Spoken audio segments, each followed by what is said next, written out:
사람들은 누구나 다른 사람들이 자신을 섬겨주는 것을 원합니다. 할 수만 있다면 누구나 다 왕이 되고 싶어하고 공주가 되고 싶어합니다. 세상 교육이 대부분의 사람들을 그렇게 만들어 왔습니다. 그러나 그와 같은 세상 안에는 미움이 있고 시기와 질투가 있고 투쟁이 있고 강한 자와 약한 자가 있습니다. 우리는 이러한 세상에서 하나님처럼 되고 싶어하던 사탄의 욕망과 교만의 모습을 발견하게 됩니다. 사탄에 의하여 허물과 죄와 죽음의 삶을 살아가게 된 세상 사람들은 그곳에서 벗어나는 삶을 살 수 없습니다. 사람이 똑똑하고 능력이 있다는 것은 좋은 것입니다. 그러나 그것으로 자신의 섬김을 받으려고 하고 높임을 받으려고 한다면 어떻게 되겠습니까? 다른 사람들은 밟히고 착취당하고 고통을 당하지 않겠습니까? 그런 이유로 인하여 저는 기독교인들에게 예수 그리스도의 형상을 닮는 그러한 삶을 살아가라고 전하고 권면하고 있습니다. 기독교인들이 우리 주 예수 그리스도를 만나고 그분 안에 거하게 된다면 섬김과 희생의 사랑으로 살아가게 될 것이기 때문입니다. 하나님을 사랑하고 사람을 사랑하는 그러한 기독교인들은 어둡고 타락한 세상에서 빛과 소금이 되지 않겠습니까? 오늘 본문의 말씀을 살펴보면 제자들에게 섬김을 가르치던 주님은 말씀합니다.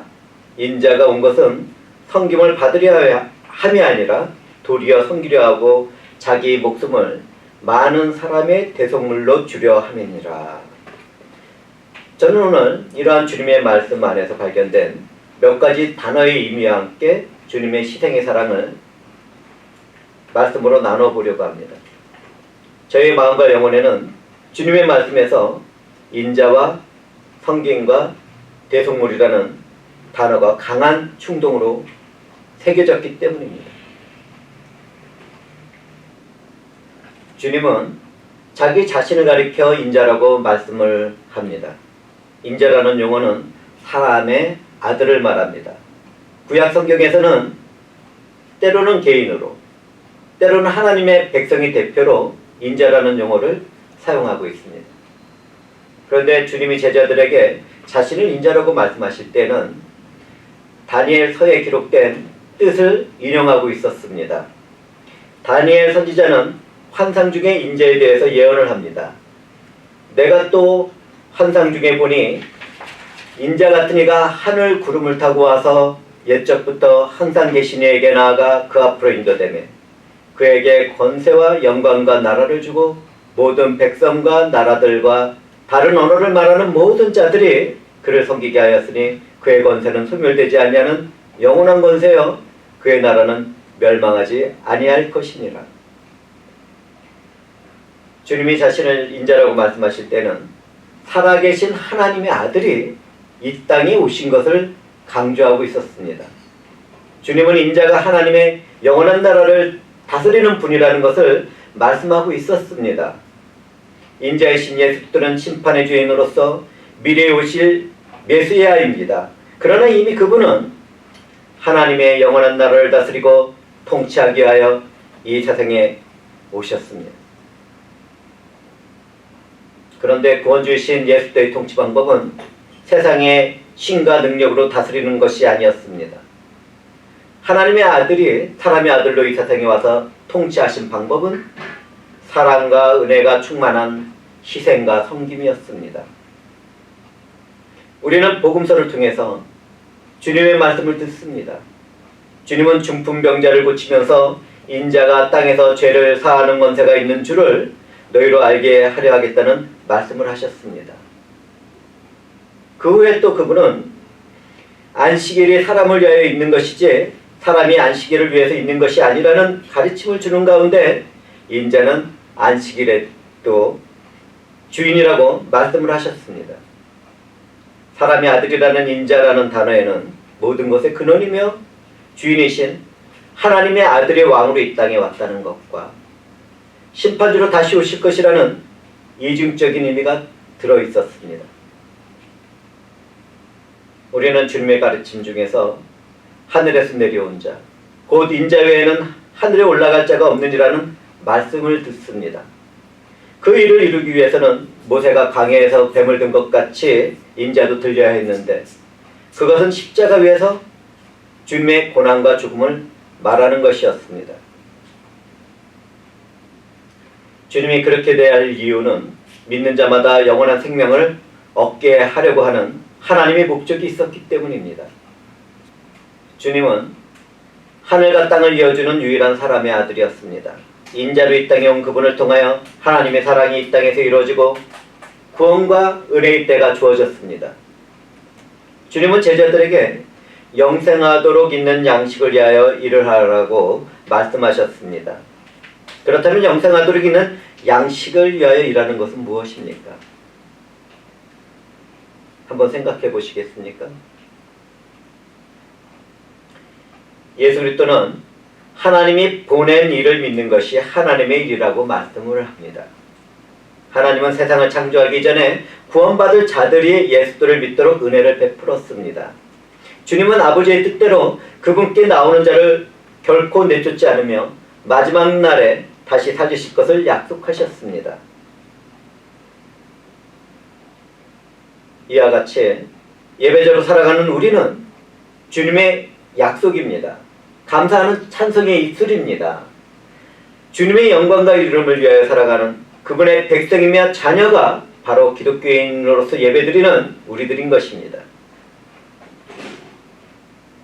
찬송과 존귀와 영광을 받으실 하나님께서는 자신의 허물과 죄를 깨달은 죄인들에게 자비와 은혜와 큰 구원을 이루어 주시옵소서. 제가 이러한 고백을 하나님께 드리는 것은 인자로 오신 예수 그리스도가 모든 것을 이루셨기 때문입니다.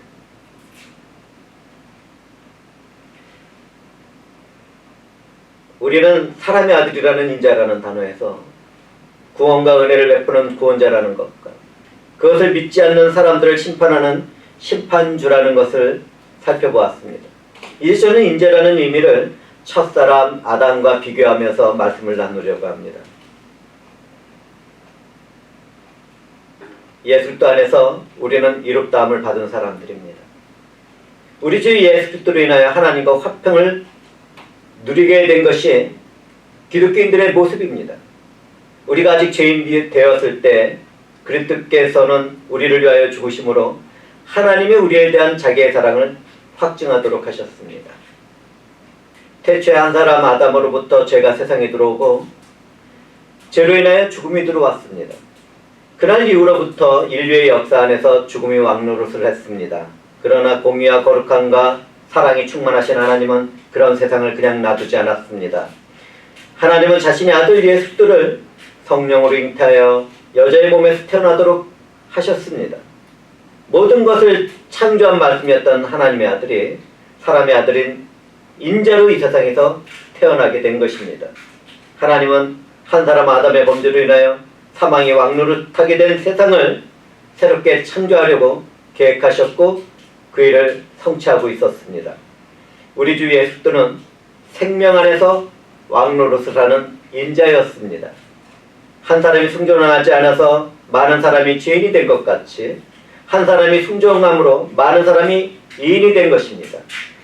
이는 죄가 사망 안에서 왕노릇한 것 같이 은혜도 또한 의로 인하여 왕노릇하여 우리 주 예수 그리스도를 말미암아 영생에 이르게 하는 것입니다. 우리 주 예수 그리스도는 인자로서 고난을 받고 십자가에서 죽으시고 죽은 지 3일 만에 부활하셨습니다. 인자로 오신 예수 그리스도는 죽은 자 가운데서 다시 살아나서 잠자는 자들의 첫 열매가 되어주셨습니다. 우리는 여기에서 사망이 한 사람 아담으로부터 시작되었고 부활도 예수 그리스도 한 사람으로 시작된다는 것을 발견하게 됩니다. 아담 안에서 우리 모든 사람들은 죄로 죽었지만 인자로 이 땅에 온 그리스도 안에서 모든 사람이 영원한 생명과 삶을 얻게 된 것입니다. 저와 사랑하는 형제자매들은 인재로 태어난 주님의 구속사역을 통하여 의롭다는 선언을 받은 자유인이 되었습니다. 동시에 죽은 자 가운데서 부활할 소망이 있는 영원한 생명도 되었습니다. 누구든지 예수 그리스도를 마음으로 믿고 입으로 시인하면 영광스러운 새 생명이 되는 것입니다. 주님은 그분의 제자들에게 말씀합니다. 내가 진실로 너에게 이르노니 세상이 새롭게 되어 인자가 자기 영광의 보좌에 앉을 때 나를 따르는 너희도 12보좌에 앉아 이스라엘 12지파를 심판하리라. 누구든지 예수를 믿고 따르는 사람들은 심판의 주와 함께하게 될 것을 우리는 그분의 말씀을 통해서 알게 됩니다.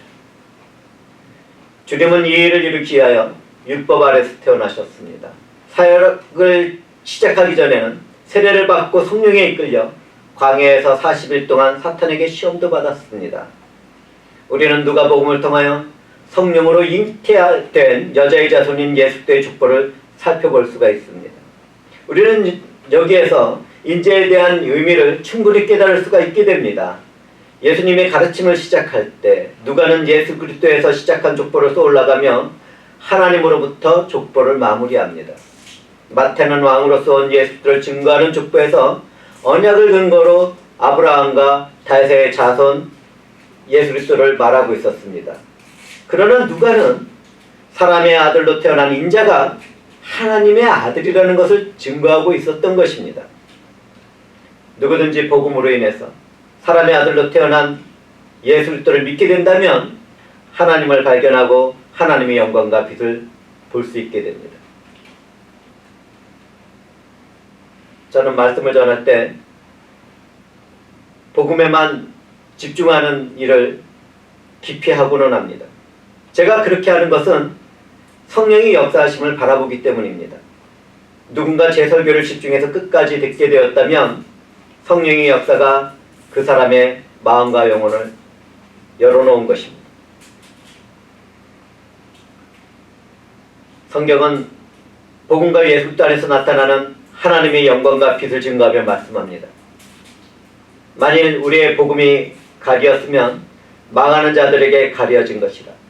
그 중에 이 세상의 신이 믿지 아니하는 자들의 마음을 혼미하게 하여 그리스도의 영광의 복음의 강체가 비치지 못하게 함이니 그리스도는 하나님의 형상이라. 어두운데 빛이 빛이라고 말씀하셨던 그 하나님께서 예수 그리스도의 얼굴에 있는 하나님의 영광을 아는 빛을 우리 마음에 비추셨는데, 이 말씀을 통하여 회중들은 제가 왜 복음에 집중하고 오직 그 복음 안에서 예수 그리스도를 증거하려 하는지 그 이유를 발견했을 것입니다. 우리 주 예수 그리스도는 사람의 아들 인자가 되어 고난을 당하고 십자가 위에서 죽으셨습니다. 부활 승천하신 주님이 구름을 타고 올 때에도 그분은 인자의 모습을 하시고 오실 것입니다. 우리 주 예수 그리스도는 인자가 세상에 온 것은 섬김을 받기 위한 것이 아니라 섬기기 위한 것이라고 말씀하셨습니다. 하나님의 아들이 인간의 몸으로 성육신한 목적은 우리를 섬기기 위한 것이었습니다. 구약을 통해서 보면 섬긴다는 것은 구약의 제사장의 직무와 관련이 되어 있습니다. 저는 이것을 조금 후에 더 자세히 말씀을 드리겠습니다. 우리는 예수의 겸손을 말하는 성경을 통해서 섬기는 것이 무엇인지를 확실하게 발견하게 됩니다.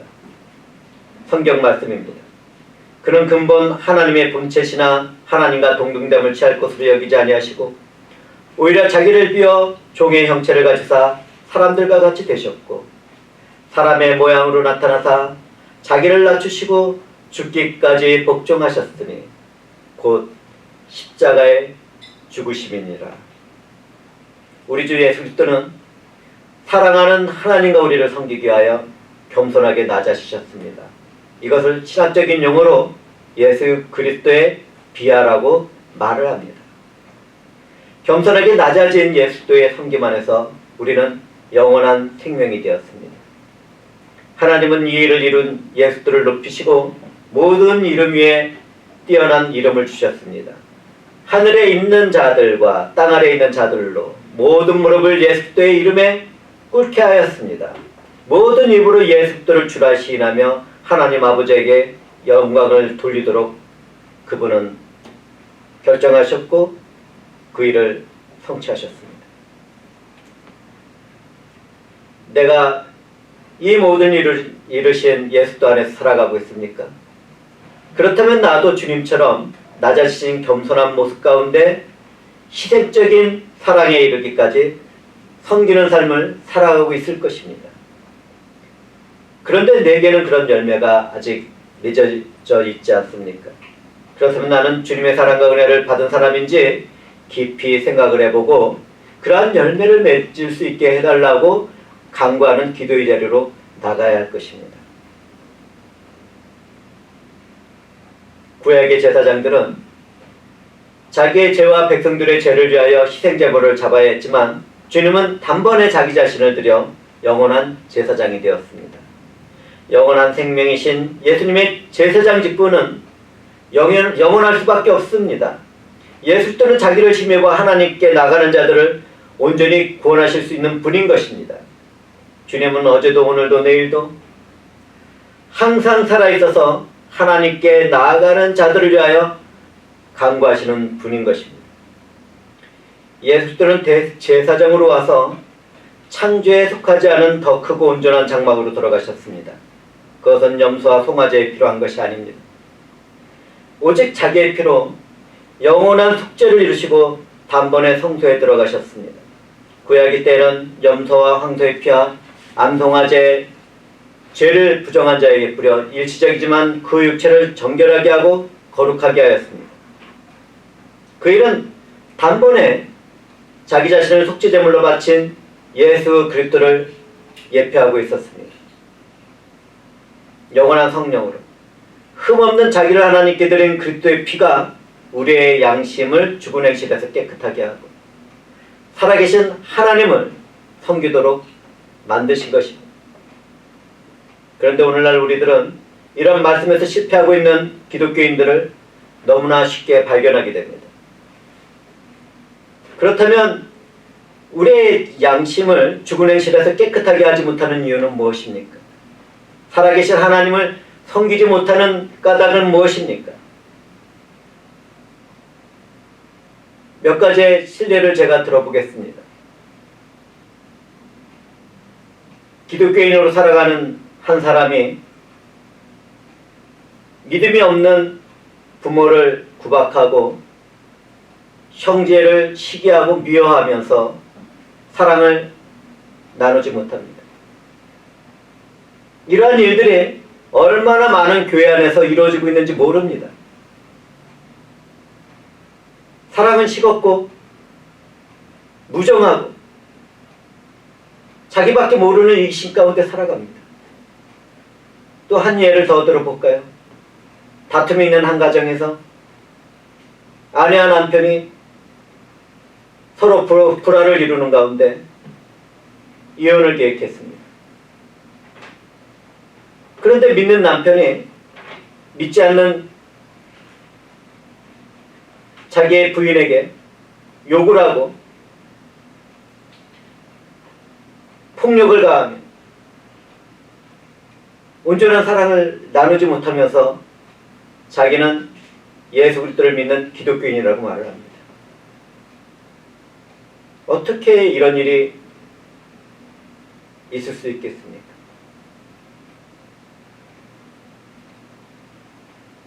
기독교인이라는 것이 그러한 것입니까?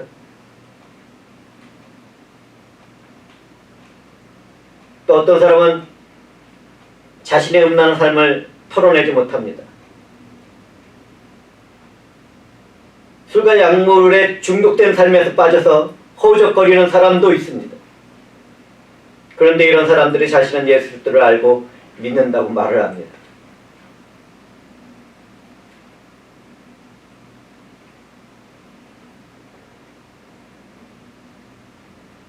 우리는 오늘날 이러한 잘못된 신앙 가운데 나는 회칠한 무덤과 같은 양심과 형식적인 종교생활을 하고 있지는 않는지 말씀에 비추어 자신을 살펴보아야 할 것입니다.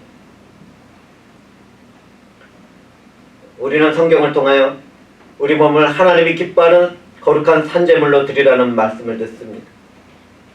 이것이 우리가 드릴 영적인 예배이기 때문입니다. 우리가 영적 예배로 하나님을 섬기기 위해서는 이 세대를 본받지 말고 오직 마음을 새롭게 함으로 변화를 받아 하나님의 선하시고 기뻐하시고 온전하신 뜻이 무엇인지를 분별해야만 합니다.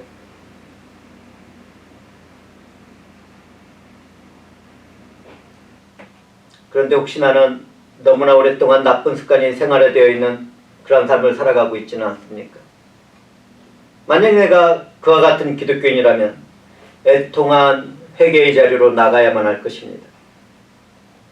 믿음을 잃어버린 세대에서 애통한 회개를 요청하는 저 또한 그 자리에 있어야 할 사람이라는 것을 고백합니다.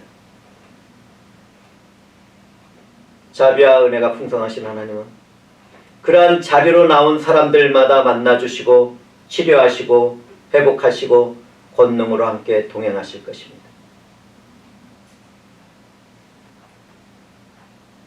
구약의 성경에서 하나님은 애굽에 처음 난 것을 다 죽이실 때 어린 양의 피를 문설주와 임방에 바른 집은 지나가셨습니다. 하나님은 이날 구원을 받은 생명을 자신의 것이라고 말씀하셨습니다. 구약의 율법에 의하면 어떤 사람이 빚 때문에 기업을 잃어버리고 종으로 팔릴 때가 있었는데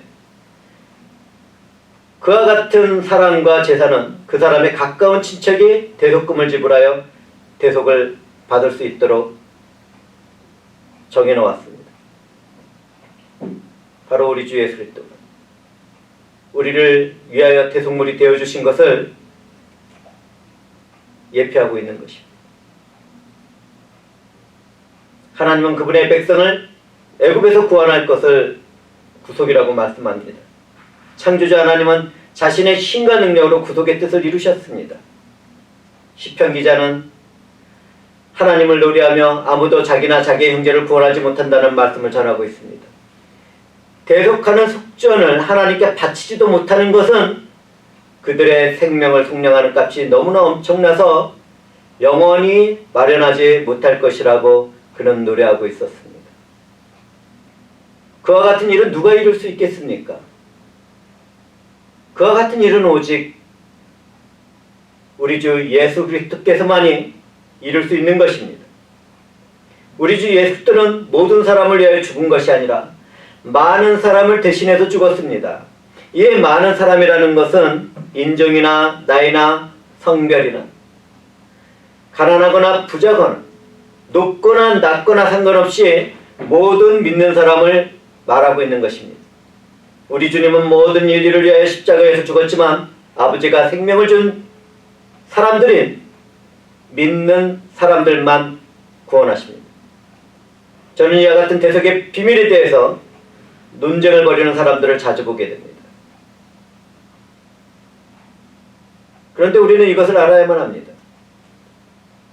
영원한 생명이 걸려있는 구원의 절대적인 복음은 절대로 논쟁거리가 되어서는 안 됩니다. 우리는 그러한 논쟁의 자리에 있기 이전에 예수 그리스도를 믿게 해주신 하나님께 감사와 영광을 돌려야 할 것입니다. 나를 구원하신 그 간격 아래에서 하나님의 주권과 절대적인 사랑과 은혜를 찬송해야 하는 것입니다.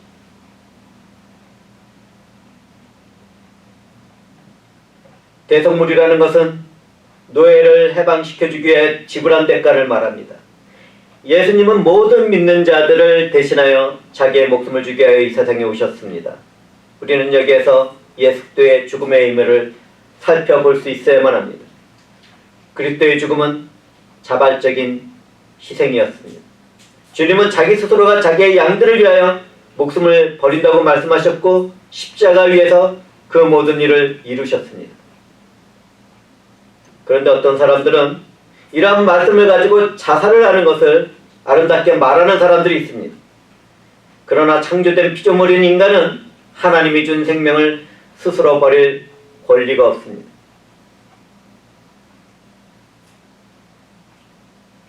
이 세상에서는 존엄사를 가장한 자살과 살인 방조를 하는 일들이 벌어집니다.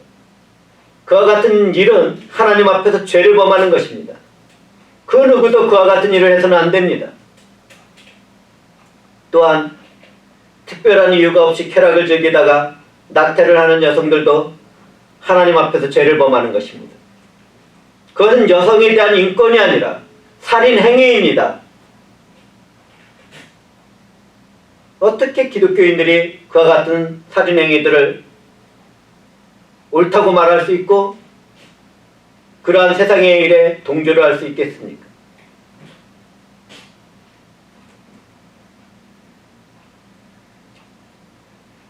예수 그리스도는 하나님의 대속의 뜻을 이루기 위한 순종을 위하여 스스로 목숨을 버린 하나님의 아들이었습니다. 우리는 그분이 자신의 양들을 위하여 목숨을 버렸다는 것에서 대속적인 죽음을 발견하게 됩니다.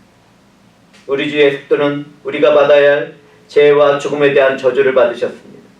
율법의 저주에서 우리를 속량하셨는데 성경은 나무에 달린 자마다 저주 아래 있는 자라고 말하고 있습니다.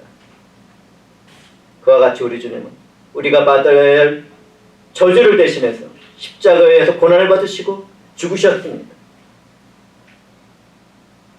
하나님은 그분의 때가 차게 되었을 때 그 아들을 보내주시고 여자에게서 나게 하셨는데 이와 같이 율법 아래에서 인자이신 예수를 나게 한 것은 율법 아래에 있는 자들을 속량하시고 우리로 아들의 명분을 얻게 하도록 하시기 위한 목적이 있었기 때문입니다.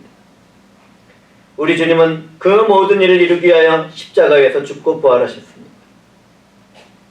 저와 살아가는 형제자매들은 그리스도 예수 아래 있는 속량으로 인해 하나님의 은혜로부터 값없이 이롭다 하심을 얻은 자가 된 것입니다. 예수 그리스도는 하나님으로부터 와서 우리에게 지혜와 이로움과 거룩함과 구원함이 되셨습니다. 우리는 하나님으로부터 나서 예수 그리스도 안에 있게 된 것입니다. 예수 그리스도로 인하여 우리는 이롭다 하는 말씀을 하나님으로부터 듣고 그분의 영광이 참여하여 하나님과 화목하게 되었습니다. 하나님의 아들 예수 그리스도는 사람의 아들인 인자가 되어 대속의 은혜를 성취하셨습니다. 우리는 사람의 아들로 불리는 인자 예수 안에서 이롭게 되었고 하나님과 화목하게 된 것입니다. 우리는 예수 그리스도 안에서 그분의 은혜의 풍성함을 따라 그분의 피로 인하여 속량, 곧 죄사함을 받았습니다. 우리 모두는 우리 조상이 물려준 헛된 행실에서 대속함을 받은 의미를 깊이 깨달아야만 합니다. 우리는 은이나 금같이 없어질 것으로 대속함을 받은 것이 아니라는 것을 알아야만 합니다. 우리의 대속은 오직 흠없고 점없는 어린 양 같은 그리스도의 보배로운 피로 되었습니다. 이와 같은 은혜를 깨닫게 되었다면 우리는 어떻게 살아야 하겠습니까? 우리 주 예수의 영광과 이름을 위하여 살아야 하지 않겠습니까? 만약 누구든지 주님이 성취하신 대속의 사실을 믿게 되었다면 죽은 자 가운데 살리신 영광의 하나님을 찬송하는 예배자로 살아가고 있을 것입니다. 영원한 생명과 주님의 영광의 빛을 내 마음과 영혼에 거하게 하신 하나님을 믿고 의지하고 있을 것입니다. 종말의 소망을 가지고 주 하나님을 사랑하며 같은 은혜와 사랑 안에서 살아가는 형제와 자매를 사랑하며 겸손하게 서로를 섬겨주는 사람들이 기독교인들인 것입니다. 우리 주님은 구원을 받은 후에 죄를 범하고 실수와 실패를 거듭하는 기독교인들을 위하여 지금도 하나님 우편에서 기도하고 있습니다. 우리는 그분의 한없는 사랑 가운데서 내가 넘어진 자리에서 회개하고 일어서고 회복되어야만 합니다. 우리는 나와 함께하고 있는 성령을 근심하게 하는 그런 악한 삶과 허무한 삶을 살아서는 안 됩니다. 우리는 그분 안에서 구원의 날까지 인치심을 받았습니다. 우리는 자신에게 남아있는 허물과 죄와 죽기까지 싸워나가야 할 것입니다. 절대로 뒤로 물러나가지 않고 싸워나간다면 우리의 군대 장관 되신 예수 그리스도가 승리하신 승리를 우리에게 입혀주실 것입니다. 그와 함께 우리는 모든 악독과 노함과 분냄과 떠드는 것과 비방하는 것을 버려야 합니다. 모든 악과 악한 의도도 버려야만 합니다. 사랑으로 서로 친절하게 대하며 불쌍히 여겨야만 합니다. 우리는 서로 용서하기를 하나님이 그리스도 안에서 우리를 용서한 것 같이 해야 하는 것입니다.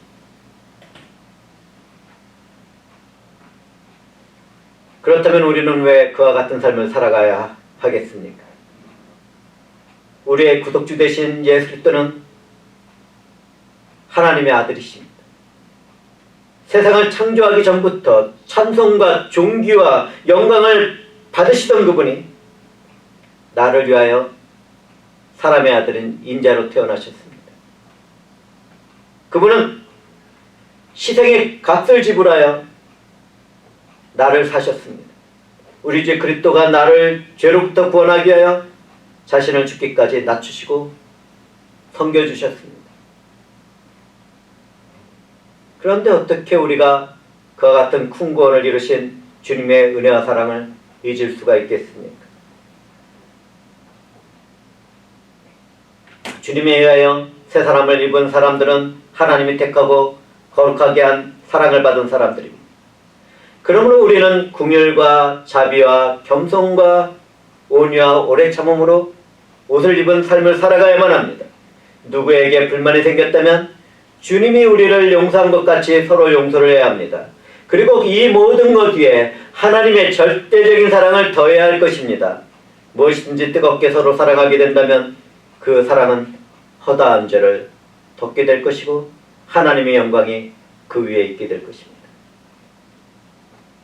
주님의 섬김은 나를 대속한 제물이 된 희생적인 사랑이었습니다. 내가 그런 사랑을 받았다면 나는 어떻게 살아가야겠습니까? 하나님의 절대적인 사랑을 품고 살아가야 하지 않겠습니까?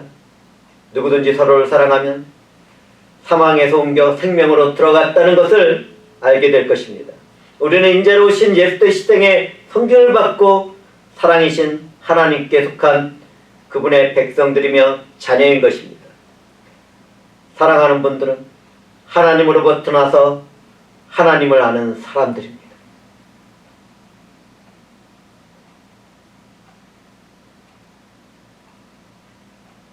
성삼위일체 하나님께서 이 모든 일을 이루셨고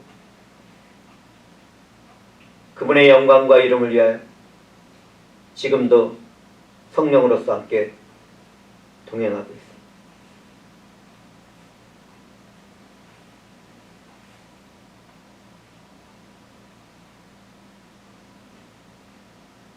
우리 주 하나님의 성령 말씀을 전하고 받는 예배의 자리에서 사랑과 은혜로 함께 하시기를 주님의 이름으로 축복하며 말씀을 마치도록 하겠습니다. 주 하나님이시여